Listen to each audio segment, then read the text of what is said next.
The icy surface of Europa stretched endlessly before John Leopold as he stepped out of the lander. At 40 years old, with graying hair and a face weathered by too many wars, John never imagined he'd be standing on the surface of Jupiter's moon. Yet here he was, trading the scorched battlefields of Earth for this frozen wasteland. "Quite a view, A.A." Leopold Dr. Sarah Smith, the mission's lead scientist, said through the comm. John nodded, his eyes scanning the horizon. "It's something all right. Quieter than I'm used to." The rest of the 12-person team emerged from the lander, their excitement palpable even through their bulky suits. John watched them with a mix of admiration and wariness. Most were scientists and engineers, brilliant minds but unused to the kind of danger he'd faced his entire life. As they began setting up the base, John's mind drifted back to Earth. He remembered the last war he'd fought in, the endless expanse of desert that had once been fertile land, the desperation in people's eyes as they fought over dwindling resources. This mission to Europa was humanity's hope for a fresh start, a chance to find new resources and perhaps a new home. Over the next few days, John helped establish the base's security systems. Old habits died hard, and he found himself constantly on alert, even though the only threat here seemed to be the harsh environment itself. On the 5th day, Dr. Smith announced they were ready to begin drilling. The team gathered around the massive drill, anticipation building as it began to bore into the ice. "If there's life down there," Dr. Smith said, her eyes shining with excitement, "it could change everything." John nodded, but couldn't shake a feeling of unease. He'd seen too much in his life to believe that change always meant something good. As the drill descended deeper, John found himself standing at the edge of the borehole, staring into the abyss.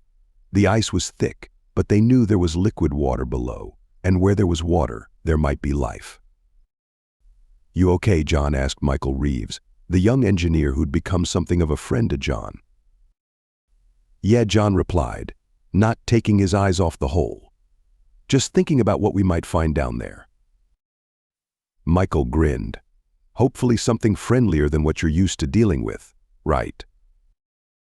John managed a small smile but didn't respond. As he continued to stare into the depths, he couldn't shake the feeling that they were on the brink of something momentous. Whether it would be humanity's salvation or its doom, he couldn't say. But one thing was certain: John Leopold would be ready for whatever Europa had in store for them. The drill's steady whir had become a constant companion over the past weeks. John found himself drawn to it, spending hours watching its slow descent into Europa's icy crust. It was during one of these vigils that the breakthrough finally came. Alarms blared across the base. "We've reached liquid," Dr. Smith's voice crackled over the comm, filled with excitement. The team rushed to the drill site. John arrived to find barely contained chaos as scientists scrambled to collect and analyze the first samples of Europa's subsurface ocean. "Preliminary results are..." Dr. Smith paused, her voice filled with awe. "There's life. Complex organic compounds, microbial activity. It's more than we ever hoped for." As the days passed, the discoveries mounted. The subsurface ocean teemed with life, far more diverse and advanced than anyone had predicted. But it was on the 10th day after the breakthrough that everything changed. John was on patrol near the drill site when he saw a pulsing, bioluminescent shape rising through the borehole. He raised his rifle instinctively, then forced himself to lower it. First contact was not his call to make. "Dr. Smith," he called over the comm, "we have a situation at the drill site. You need to see this." Within minutes, the entire team had gathered. The alien creature, for there was no doubt that's what it was, had fully emerged. It was roughly humanoid, its translucent body glowing with intricate patterns of light. To everyone's shock, it began to communicate, forming words in perfect English through some unknown means. "Greetings, surface dwellers," it said, its voice resonating in their minds. "We have long awaited this meeting." Dr. Smith stepped forward, her voice trembling with excitement. "We come in peace, seeking knowledge and understanding." The alien's lights pulsed in what seemed like approval. "As do we. There is much we can learn from each other."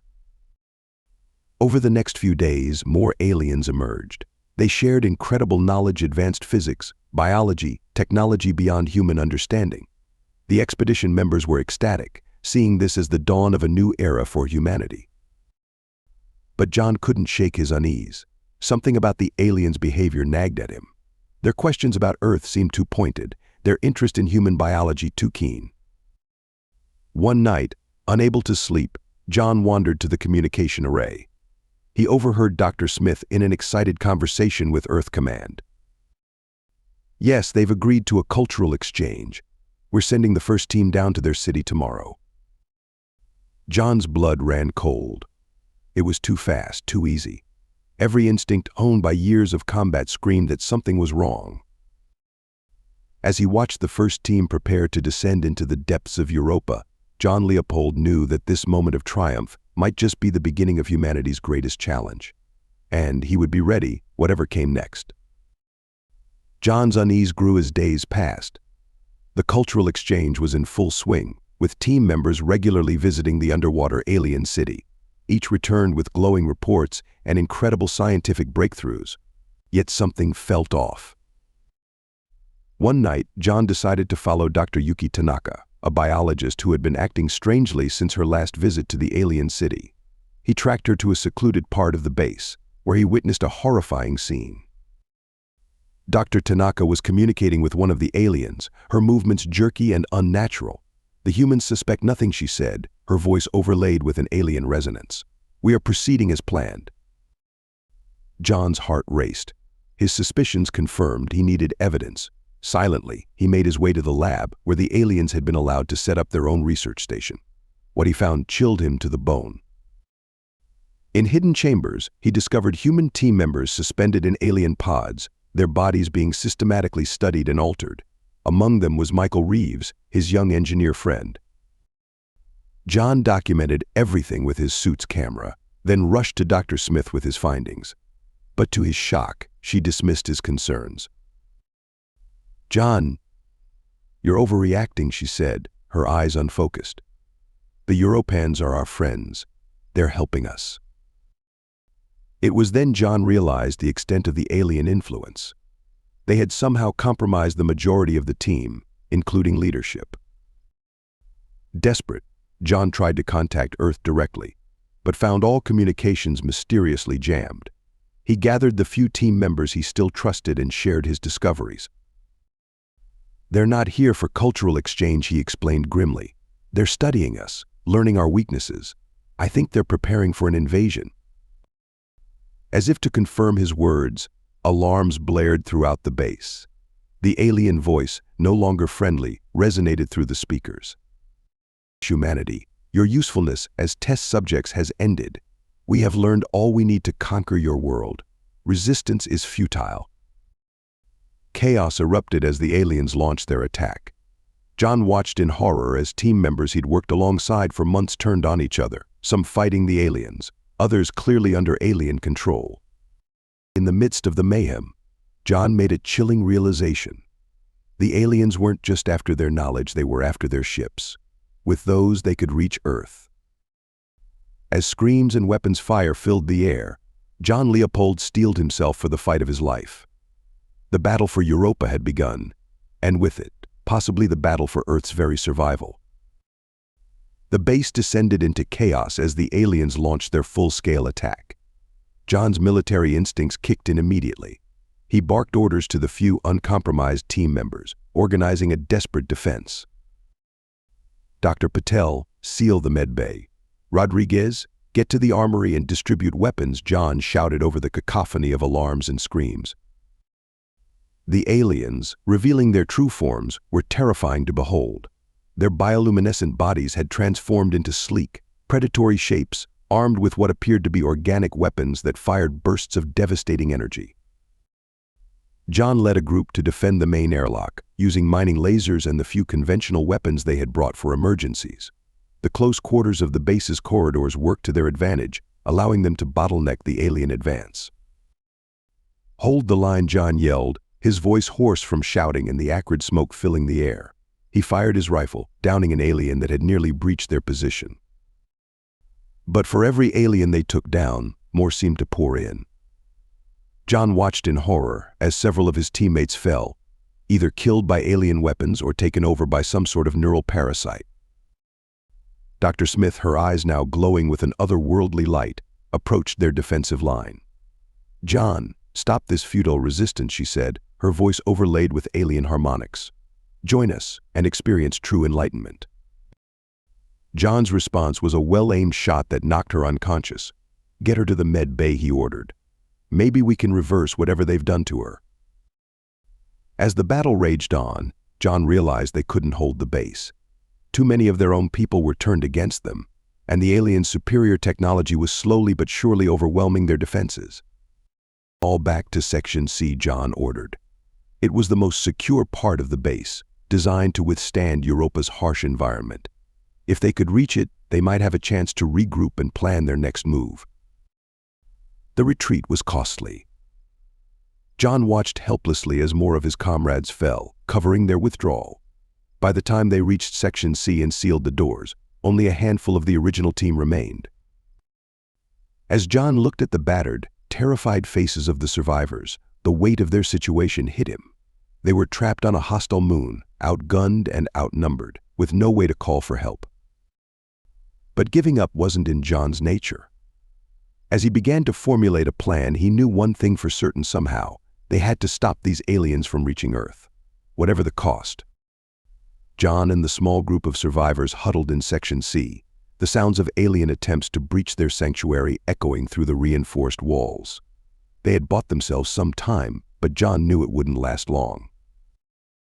"We need to understand their plan," John said, addressing the ragtag group. "Any insights?" Dr. Patel, her face streaked with soot and blood, spoke up. Before everything went to hell, I overheard them discussing our ships. They seemed particularly interested in the propulsion systems." John's mind raced. "They want our ships," he realized aloud. "That's how they plan to reach Earth." The implications were clear. If the aliens got their hands on the expedition's ships, Earth would be defenseless against their advanced technology. "We have to destroy the ships," John declared grimly. "It's the only way to stop them." The plan was met with shocked silence, then a flurry of objections. It was, after all, their only way home. But deep down, everyone knew John was right. John outlined his strategy. They would split into two teams. One would create a diversion, drawing the aliens away from the landing site. The other, led by John, would make a run for the ships and rig them to explode. As they prepared for their desperate mission, John pulled aside Rodriguez, the young security officer who had become his right hand during the crisis. "If this goes sideways," John said, pressing a data chip into Rodriguez's hand, "get this to Earth. It has everything we've learned about the aliens. It might be humanity's only chance." The journey across Europa's icy surface was a nightmare. They had to contend not only with the aliens but also with the moon's harsh environment. Their suits, designed for exploration rather than combat, were rapidly deteriorating under the strain. They lost Patel when her suit was breached by an alien energy blast, her body freezing almost instantly in Europa's unforgiving atmosphere. Johnson sacrificed himself to hold off a swarm of aliens, buying the others time to reach the landing site. As they approached the ships, John's heart sank. The aliens had already begun to modify them, integrating their biotechnology into the human vessels. "We're too late," Rodriguez said, despair in his voice. "No," John replied, his jaw set with determination. "We can still end this here." They fought their way to the nearest ship, John's years of combat experience proving invaluable. But as they reached the airlock, a massive alien form blocked their path. "Your efforts are futile," it communicated, its body pulsing with menacing light. "Earth will be ours." As John faced off against the alien leader, he knew that the fate of humanity might well rest on the outcome of this final confrontation.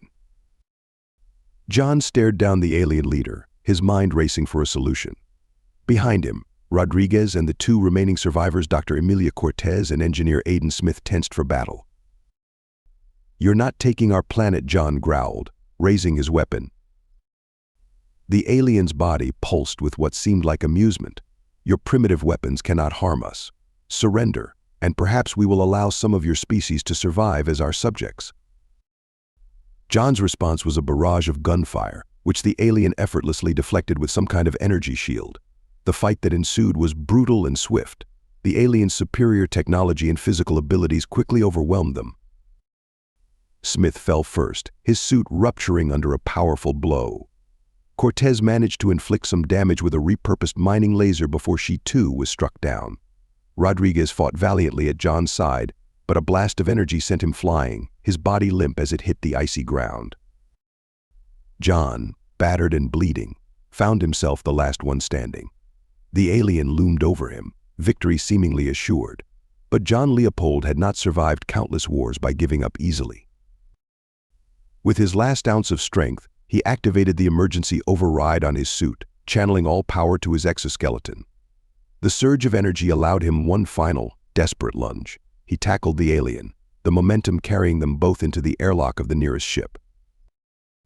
As they grappled in the confined space, John managed to seal the airlock behind them. His hand found the manual override for the ship's engines. "You want to see Earth so badly," John snarled. "Let's go for a ride." He activated the engines at full power. The ship lurched violently, breaking free from the alien modifications and lifting off from Europa's surface. The alien, caught off guard, was slammed against the airlock door. As the ship hurtled toward space, John used the last of his strength to input coordinates not for Earth, but for Jupiter's crushing atmosphere. It was a one-way trip, but it would ensure the alien threat never reached his home. The alien, realizing John's plan, renewed its attack with frenzied desperation. John felt his ribs crack under a powerful blow, his vision blurring. But he held on, keeping the alien from reaching the controls. As Jupiter's swirling storms filled the view screen, John thought of Earth, of the wars he'd fought, of the peace he'd hoped to find on this mission. He thought of his fallen comrades and hoped their sacrifice wouldn't be in vain. "For Earth," John whispered as the ship plunged into Jupiter's atmosphere. The hull began to buckle under the immense pressure, alarms blaring. In his final moments, as the ship disintegrated around him, John Leopold allowed himself a small smile. He had completed his final mission. Earth was safe, at least for now. The ship exploded in a brilliant flash, lost in the vastness of Jupiter's storms. On Europa's icy surface, the remaining aliens looked to the sky in dismay, their invasion plans thwarted by one man's ultimate sacrifice. And somewhere in the void of space, a small escape pod carrying Rodriguez and the vital data about the alien threat drifted towards Earth, bearing witness to humanity's narrow escape and the heroism of John Leopold. Thank you so much for listening to this story. I hope you loved it. Please remember to subscribe if you did like it so you can see more videos like this. And please give us a like and a comment too. I'll see you in the next one.